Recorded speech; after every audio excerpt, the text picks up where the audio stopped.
All right, so substance use disorder is an important health issue in our country. However, with effective treatment, recovery is possible for everyone. To have a better understanding with treatment of substance use disorders, I have Santa Maria Hostel Medical Director, Dr. Alicia Kowalchuk, and Santa Maria Alumni, Keilyn.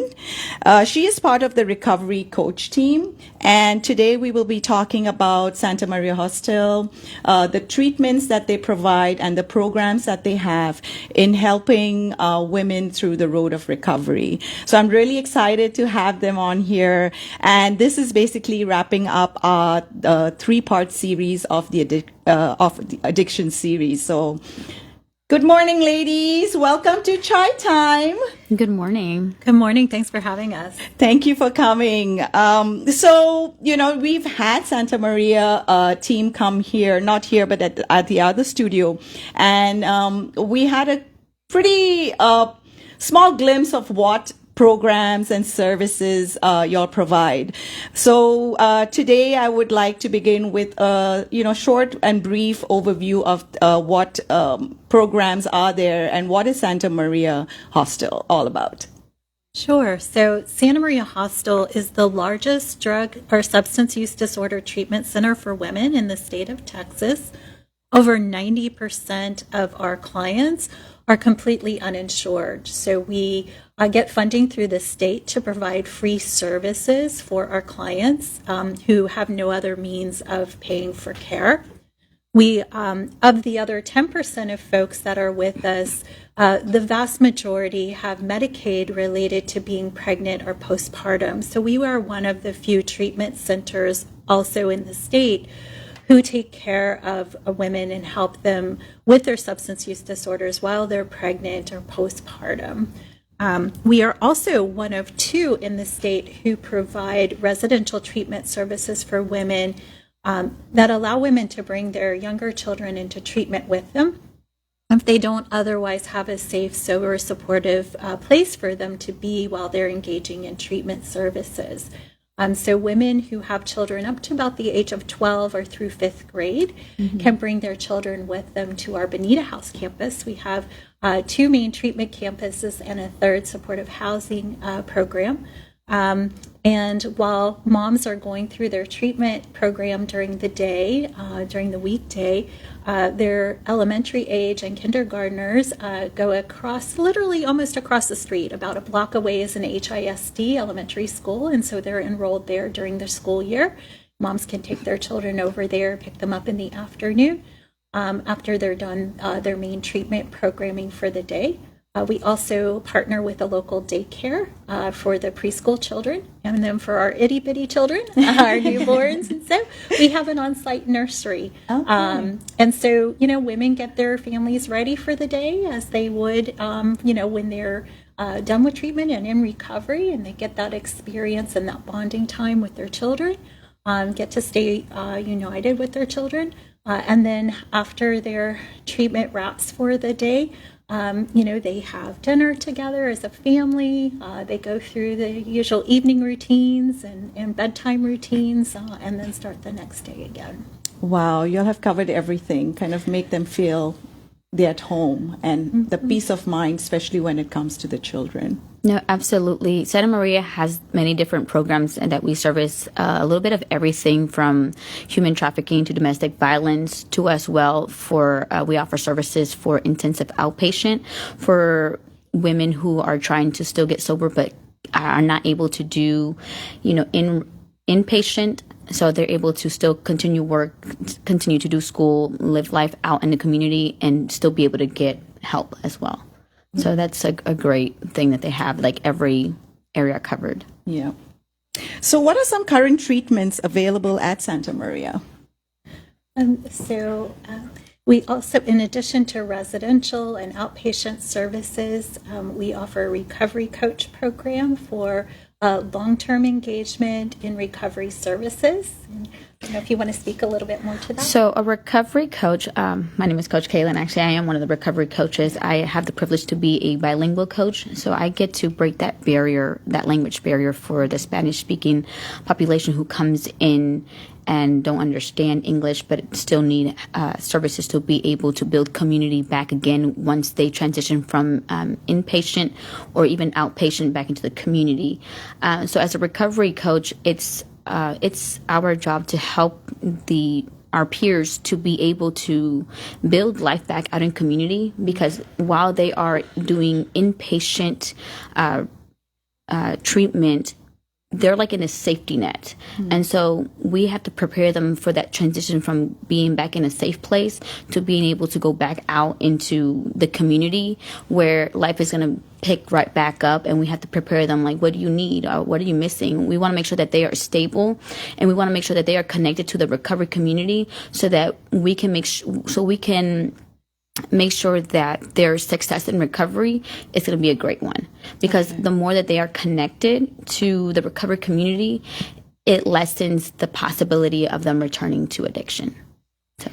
So what we now understand about substance use disorders, that, maybe a decade ago, 2 decades ago, we really didn't understand as well, is this is not an acute illness or disease. This is a chronic illness. Mm-hmm. And so people need, just like if you have high blood pressure or hypertension or diabetes, you need to take long-term care of yourself. You may not need medication the whole time you have it. You may be able to, with lifestyle modifications, etc., be able to go on without medication for those illnesses. And certainly for substance use disorders, there's only medications for a few of the different types of substance use disorders. But you do need long-term engagement and care and a community to be successful and stay in recovery and manage your illness long-term. And that's where recovery coaching really plays a huge role. And our recovery coach program will follow folks and stay engaged with them for years after they leave our treatment programming, our formal treatment programming. Absolutely. One thing that we want to make sure is to let them know that they're not alone, especially because a lot of peers coming in, they feel alone, or they've lost the support of family, of friends, because of their choices made while in their addiction. And so they have to rebuild from the ground up all those bridges that were burned. And so we want to make sure that as coaches, we want to let them know, like, I'm still here to support you, to motivate you, to help you to continue, even when you feel like throwing in the towel. Because if it was possible for me to go forward, because a recovery coach is a person with lived experience, meaning that we've gone through our recovery process and we have overcame, and we're here to help you continue to stay on track, because we want to see you be stable. We want to see you be healthy. We want to be able to see you with your family, progress in your life, be able to, endeavor into new things into your future. And so one of the things that as a coach we do is want to make sure that we let them know, hey, we're part of your support system. We're not just going to be here in the few months that you're going to be here in treatment. We want to make sure that we follow you through a longevity of time, even after you transition from residential or outpatient. We want to make sure that we're here with you, so you know that you have support to help you stay up and continue to build your recovery. Yeah, and it's great because the transition has to be a smooth transition too. And many times, already there are so many challenges, and it's always you lose that hope. So all the time, having this there, the recovery program is a great thing, because when that person is losing hope or faith in themselves, that kind of you boost their morale and help them and say, hey, it's not the end. We need to continue towards the recovery. No, absolutely. And we have like a variety of different coaches with different backgrounds, with different life stories. And so one thing that we tell our peers is connect with a coach who you feel more connected to, because if you can resonate with them, the more that they can help you.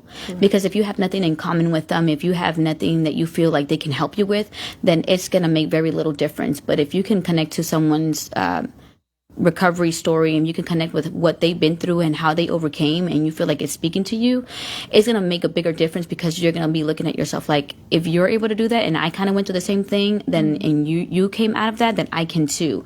And so it increases that hope, and it increases that possibility of, you know what, I can be sober too. I can overcome this. I can make a better life for myself and for my children, for my family. I can rebuild everything that I lost, everything that I destroyed because of my addiction. And so we have different coaches from different backgrounds, different languages. We want to make sure that we are able to connect with every possible person and help them engage in whatever services that they need, whatever resources that are here in the community, because Houston is a big city. And so there's a lot of programs and resources out there, and that we want to make sure that we connect our peers to, because we want them to see a better life. We want them to grow. We want them to be healthy. We want them to see them prosper and be successful. And let them know that, yes, you went through this little bump of addiction, but that doesn't have to define who you are or the rest of your life. You can overcome it and move forward. So. Wow. So, doctor, tell us about the medication-assisted treatment, and when is it safe or recommended to use?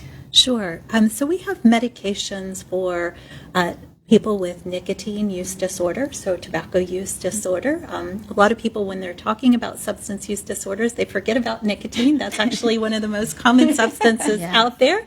And most people are somewhat familiar with medication treatment for nicotine. So there are patches, there are gum, those are over the counter, but there are prescription medications like bupropion and varenicline.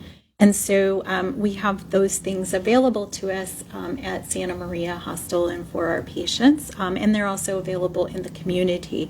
I always like to start there because people are already familiar with that concept, and what we know about medications for treating tobacco or nicotine use disorder is that they double the success rate of people achieving and maintaining long-term recovery from nicotine use disorder, and those quit attempts being successful. But there are medications for some of the other use disorders, particularly alcohol use disorder and opiate use disorder.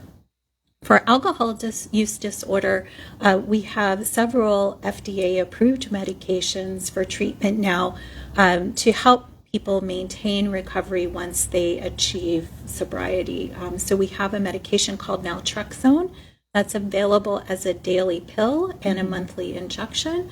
And we also have a medication called a Camprosate or Camprol, and that's also a medication you take a couple times a day to prevent relapse. And very similar to medications for nicotine or tobacco, it doubles the chance that people are going to stay sober and achieve, long-term recovery to combine medication with other treatment, whether that's residential, outpatient, or what have you.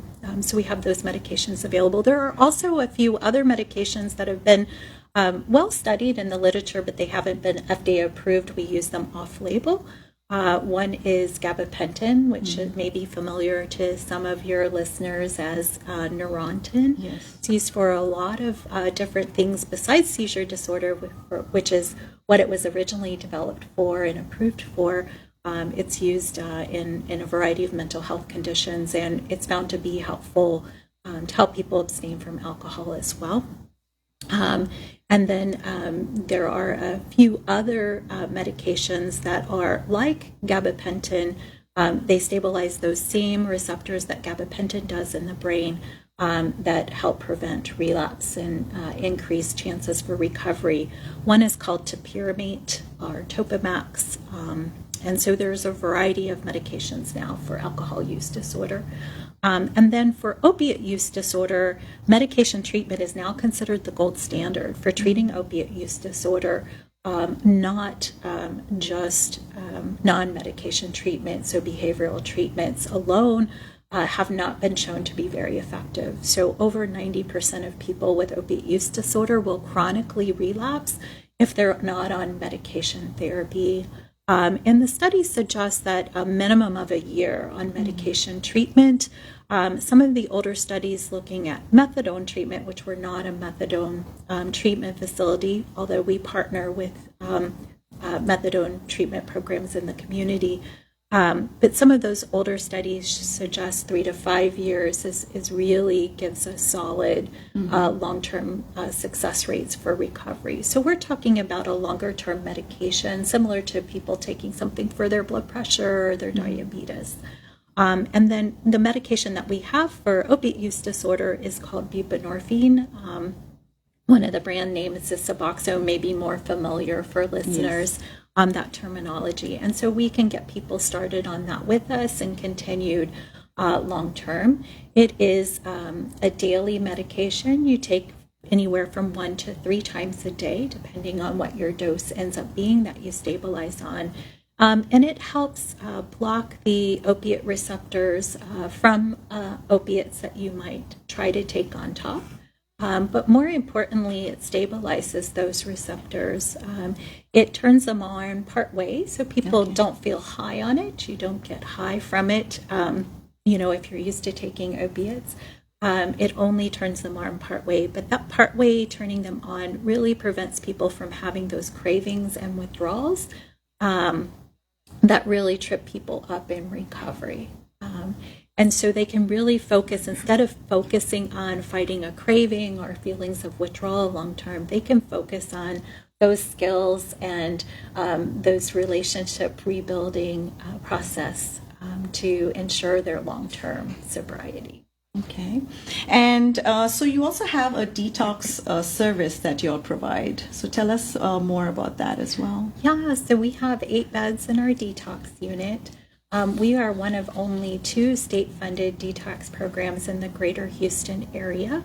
And that can be a real barrier for people getting into other treatment services if they need a detox first. And again, detox is really for folks that are physically dependent on alcohol, benzodiazepines, things like Xanax or Valium are kind of common benzodiazepines.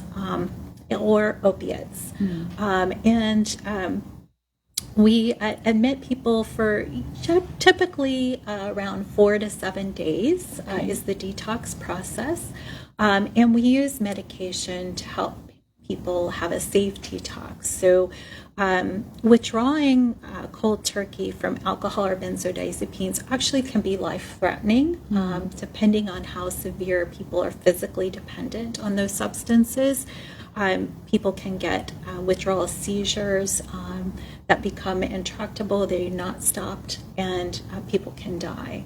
So we really obviously want to avoid that and help people have a safe entry into their recovery. It's also very uncomfortable, and there's no need for people to kind of try to quote-unquote kick on their own and risk a bad medical outcome, even death, and just feeling miserable. I know in a lot of popular depictions of people entering recovery in movies and TV shows, they show someone, their family or loved one may, be caretaking with them, but they're basically locked in and, they look like they have the flu and they're miserable for a few days, and it just looks horrendous, and it does feel horrendous. There is no need for that anymore. With medication, we can keep people comfortable and safe. For alcohol and benzodiazepines, we taper people off of the detox medication that is used because it can be habit forming, so we don't want to trade one thing for another, but we do that safely and very controlled, and people are on it very short amount of time. For opiates, like I said, medication therapy long-term for opiate use disorder is now the gold standard. So most of the time, we're just helping people get onto a stable dose of the buprenorphine. But some people really want to give a shot to not having to take a medicine every day. We understand that. I don't like to have to take medicine. Nobody does. It's hard to take vitamins. Exactly. It's a lot to ask, right? And for various reasons, people just don't want the medication. And so we'll use buprenorphine, but to help people detox from their opiate safely and not having to go through that, just feeling like they have the worst flu of their life, etc. And I don't know how many patients we've seen in detox and, toward the end of their detox day and they're ready to transition to their next phase of treatment. They're like, wow, if I'd have known this wasn't going to, I didn't have to feel miserable and it wasn't going to be that bad, I would have gotten here a lot sooner. I would have gotten treatment a lot sooner. So yes, you don't have to feel miserable. We can help you get through it safely and comfortably. Yeah. I'm so glad you're sharing this, because there are so many misconceptions, when it comes to, especially words like detox and, anything with medication. So clarifying that is a huge, it's great. It's the first step, because many times we just Google it. And sometimes Google's not always right. So, for you to really make us understand that and simplify it, that's great. So let's go on a short break, and when we return, we will continue our conversation. This is Chai Time on 103.5 Hum FM. Welcome back to Chai Time on 103.5 Hum FM. We are in conversation with Dr. Alicia and with Keilyn from Santa Maria Hostel, and we have been talking about treatments for substance use disorders. So I have a couple of questions, the anonymous questions from our listeners. So one of them is, I've been using medications to help me sleep for a long time. Can I become addicted to them? How can I tell? Yeah, great question. So it really depends on what medication that someone is taking. Some of the prescription and even over-the-counter medications you can become physically dependent on, meaning if you try to stop them cold turkey, you'll have a rebound insomnia. So you won't be able to sleep just because your body is used to having that to sleep. So we recommend in those cases that people just slowly taper off. So that could be decreasing the dose to as low as possible, and then maybe alternating days that they take them.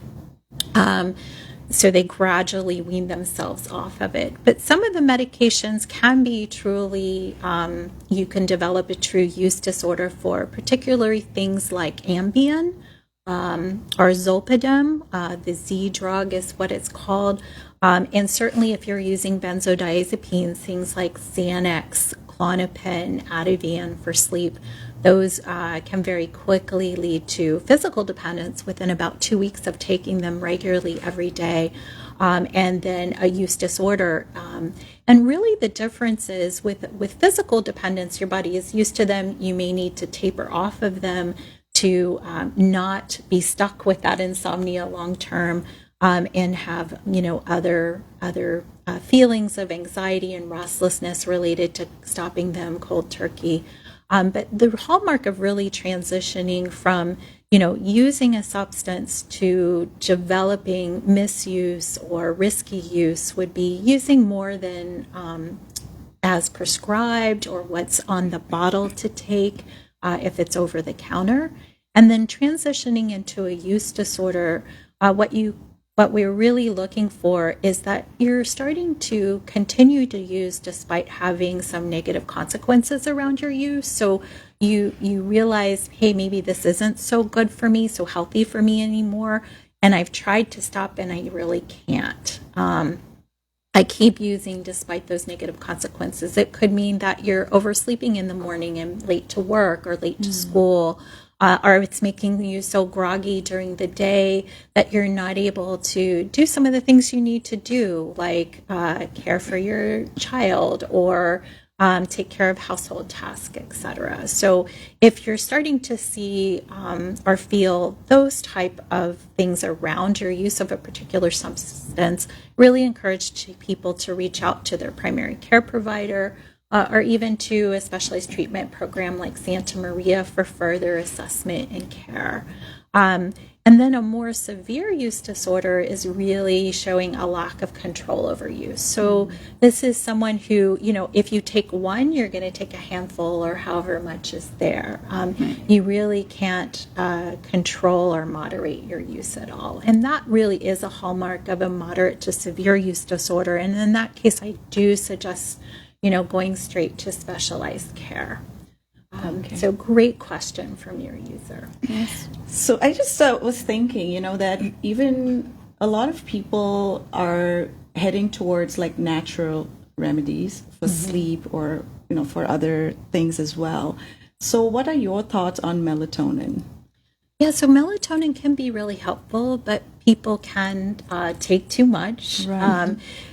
There's no melatonin use disorder, so it's not physically dependent in the sense that, you need a detox from it. But I do suggest, if you've kind of reached the maximum dose of melatonin over the counter and you're still finding issues with your sleep, that you probably need to go to your primary care provider and seek other assessment or treatment of why you're not sleeping. So one of the most effective treatments for insomnia is actually not medication at all, even over the counter or herbal like melatonin, but is cognitive behavioral therapy. And I know it can be a lot easier to find in our community and cheaper to just grab some melatonin, off the shelf at your local retailer. But it sometimes isn't the most effective. And now there are even some free apps out there that provide some CBT-like services. So it really, and then we don't want to miss that folks have something else going on with their insomnia. So obstructive sleep apnea. There are a number of medical reasons people could have insomnia. It can be, that we wouldn't want to get missed. So again, I encourage people to reach out to their primary care provider if they find that kind of the simple over-the-counter stuff isn't working, and not just to keep going and going. And well, if one's good, two's better. It's natural. Yeah, it's natural. It's gonna happen. Yeah, exactly. I do want to say this as well, not only from a person with lived experience from substance abuse, but even when you find yourself taking a medication throughout the day because you still function, you want to keep that in mind, that just because you're functioning doesn't mean that you may not have a problem. Because a lot of times we find ourselves that, I need to take this to be able to continue with my day, so that I can continue doing this, so I can keep pushing forward. I may have a long day ahead of me. I need to take extra today, or I might need to take one more, or find yourself. So you want to be mindful of that too. If you find yourself taking some throughout the day when you know you normally don't, or continually starting to pick up on just one extra, because that does start leading even more further into a dependency, not just at night, but even throughout the day as well. And just because we feel like, oh, well, I'm functioning, I'm taking care of my kids, I'm going to work, I'm handling my business, we think that that's okay until it becomes not okay. And so I do want to say that as well. That's great advice. So the other question was, can pain medications I use lead to substance abuse? Yeah, so again, it depends on the type of pain medication, but particularly if it's an opioid pain medication or opioid related. So one of the medications that people don't realize is like an opiate is something called tramadol or Altram. It gets changed into the body or metabolized into the body into an opiate metabolite. And that's what's really active and helps with pain relief, but it can also lead to an opiate use disorder. Things like naproxen, ibuprofen, acetaminophen, or Tylenol, Aleve, Motrin, those things, those medications aren't addicting. Again, you can use too much, and then if you find yourself using too much of those medications, I really encourage folks to go to their primary care and find out what other alternatives are out there, maybe what else is maybe going on. But particularly for opiates, yes, you can develop an opiate use disorder. And we used to talk about these medications way back in the early 2000s as if you're using it for pain and you have pain and you're just using it as prescribed, you don't need to worry. And then we started noticing we're starting to get into an opiate epidemic and starting to realize, wow, this can be risky, and particularly for people that are at high risk of a use disorder. And so that's where our thoughts were and what we would counsel patients around. In the late 2000s, early 2000s teens, we were still seeing skyrocketing of the opiate use and opiate use disorder and the epidemic. What we realized is these medications in and of themselves are problematic and can lead to use disorders. It doesn't mean that we don't still sometimes use opiates to help people with pain, particularly acute pain, like after you have an operation. But we use them much less for much shorter time periods because we know if people take them, even for example, after a cesarean section. I've taken care of women who their opiate use disorder started when they got prescribed an opiate after C-section. And it wasn't just in the hospital they got prescribed, they got sent home with maybe a 2-week supply or a 1-month supply. And, anything over about 10 days to 2 weeks for acute pain using an opiate, we see higher risk that people are still going to be using that opiate 30 days later, 6 months later, and developing a use disorder. It still sometimes is used for chronic pain, although we know it's not very effective for most people. And so if you're on an opioid for your pain, we recommend that you work with your prescriber to make sure you're on the lowest effective dose possible. That if you find that you're using more and more, that they're able to talk to you about alternatives and transitioning off the opioid if it's really not doing much for you. So great question. And then we have that medication again. We have several medications to treat opiate use disorder. Buprenorphine or Suboxone is the one we use most commonly at Santa Maria. And it does help somewhat with pain as well. So I have a number of my patients who they got into their opiate use disorder through their chronic pain management with an opioid. Someone wrote it for them, and then they found themselves with an opiate use disorder. And they do quite well on buprenorphine or Suboxone. That's when we tend to dose it more than once a day because the pain relieving part of Suboxone really only lasts about 8 hours or so. And so if we dose it, 2 or 3 times a day, it also usually helps as much as their opiate did for their chronic pain. And so we're able to both help with their chronic pain management somewhat and also their opiate use disorder. We also recommend anyone who is on an opioid chronically for their pain to have naloxone available and to know how to use it, to make sure that their loved ones know how to use it for them and where they keep it in their home. Naloxone is now available over the counter as the branded Narcan. It's about $44 for a 2-pack, so it's not the cheapest thing out there, but compared to your life, I think it's of course, everyone's it's very needful because you never know, you could accidentally double up on your medication. If you have it in your home and someone gets a hold of it that is not used to opiates, they're likely to overdose even on a fairly low dose. So you have a child in your home or a teen coming over, etc. We want to make sure that you'd be able to respond. So we do recommend that if you're on opiates of any kind, more than just, you just had knee surgery or something, or your gallbladder out and you've got a few days to go home with, you probably don't need to have naloxone there. But if you have opiates in your home chronically, it's good to have the naloxone too. It's a nasal spray. It's really easy to use. If you can use an over-the-counter nasal spray like the Flonase or other allergy nasal sprays, you can use Narcan. It's really simple. It is. It even has the instructions in the box as well. Right. But there are also a lot of websites out there that will give you at least one free Narcan to have in your home, especially if you have a loved one that is on opiates or is an opiate user and they've had a struggle with it.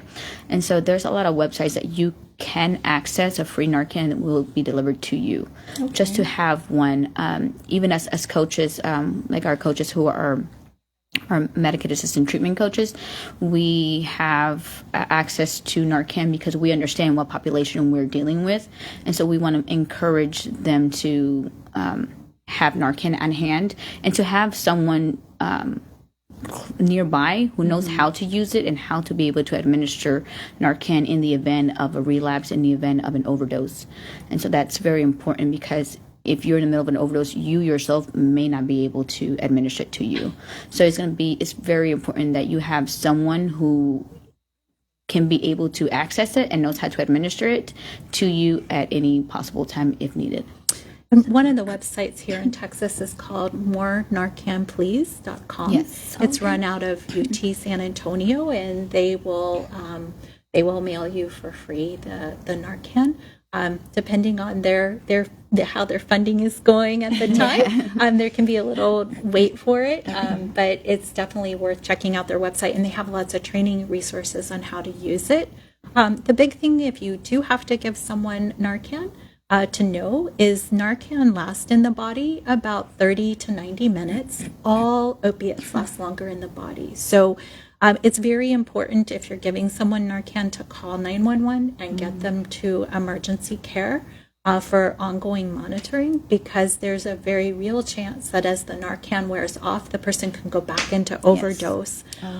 So you want them to be in the ER at the hospital at that point, so that they can be monitored and assessed, and if they go back into overdose, more doses can be given. Yes. Okay. So just really important, if you're giving Narcan, call 911, really encourage that person, even if they come out of it and they look perfectly fine, they should still go and get checked out.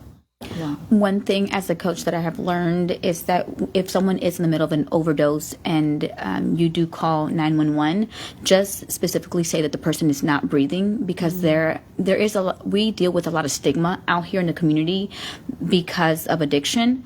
And so one thing that we emphasize on a lot, that if someone is in an overdose, we just want to say to the caller, to the operator, that they're not breathing. And that is it. They're not breathing. Their lips are blue. We don't mention anything as far as an overdose, because a lot of times, because of stigma that is out here in the community, out in the society, they may or may not come, and that may cause the person's life. Yeah. And so one thing that we do emphasize is that if the person is in the middle of an active overdose, that you just say, person is not breathing, their maybe lips are turning blue, and just leave it at that. That also gets around a real fear for some people to call 911, which is that they're fearful that, there'll be a police dispatch to the scene. Yes. And, they may have had negative interactions with police before. There may be, if someone had been actively using like heroin or fentanyl, there may be drug paraphernalia there. They may have an outstanding warrant, etc., and just not want to interact with police. In most jurisdictions, if you say overdose to the 911 caller, police may be dispatched along with emergency services or EMS. And certainly most police forces now, all their units are stocked with naloxone, and officers can respond and save lives. Right. But for some folks, that would present a barrier for them calling. Yes. If instead they say a person is not breathing, that's my emergency, then police aren't dispatched alongside EMS, and they just get that EMS response. So if they're worried about interacting with the police, they don't have to weigh that against helping save, their loved one or their friend's life. Correct. Okay.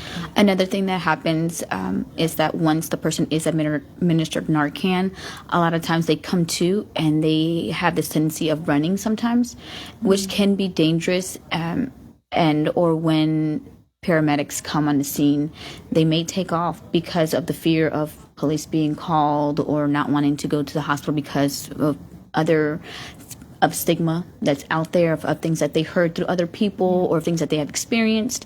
And so an extra, even if the paramedics do come, we do advise, try to see if they can leave like another Narcan around, if in the event of they do take off, and the possibility of them going back into an overdose, you want to at least have another Narcan and try again with the paramedics if possible. Okay, that's great information.